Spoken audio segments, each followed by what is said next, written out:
Triple R తర్వాత ఆచార్య సినిమాతో flop అందుకున్న రామ్ చరణ్ భారీ హిట్ కొట్టాలని చూస్తున్నాడు.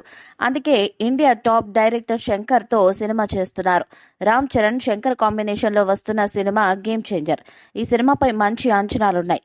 ఇది ఒక పొలిటికల్ బ్యాక్గ్రౌండ్ లో జరుగుతున్న సినిమా అని ఇదివరకే చాలా కథనాలు వినిపించాయి. ముందుగా ఈ సినిమాని సంక్రాంతి బరిలో రిలీజ్ చేయాలని నిర్మాత దిల్ రాజు ఎంతగానో ప్లాన్ చేశాడు. కానీ కొన్ని కారణాల వలన ఈ సినిమా షూటింగ్ లేట్ అవుతూ వచ్చింది.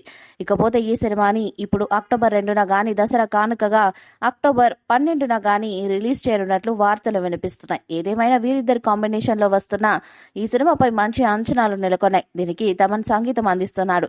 ఎట్టకేలకు సంక్రాంతికి మిస్ అయిన ఈ సినిమా కనీసం దసరాకు వస్తుందా లేదా అన్నది చూడాలి. రోబో సినిమా ఏ స్థాయిలో హిట్ అయిందో మనందరికీ తెలిసిందే. ఆ సినిమాలో రజనీకాంత్ ని చూపించిన విధానం, స్టైల్ తో పాటు సమాజానికి ఇచ్చిన మెసేజ్ ఇవన్నీ కూడా ఆ సినిమాని మంచి స్థాయిలో నిలబెట్టాయి. ఆ సినిమా టైంలోనే మెగాస్టార్ చిరంజీవి కూడా శంకర్ లాంటి దర్శకుడితో వర్క్ చేయాలని నా డ్రీమ్ అంటూ చెప్పుకొచ్చాడు. కానీ మెగాస్టార్ కి ఆ డ్రీమ్ ఫుల్ఫిల్ కాలేదు. కానీ తన కుమారుడు రామ్ చరణ్ కి ఆ ఛాన్స్ దక్కింది.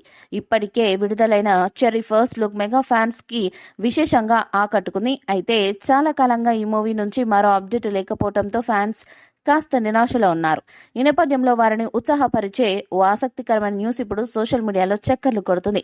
గేమ్ చేంజర్ సినిమా షూటింగ్ ప్రస్తుతం హైదరాబాద్ లోని రామోజీ ఫిలిం సిటీలో జరుగుతుంది. సంక్రాంతి సంబరాల కోసం 3 రోజుల బ్రేక్ తీసుకున్న చిత్ర బృందం నిన్న బుధవారం తిరిగి చిత్రీకరణ ప్రారంభించింది.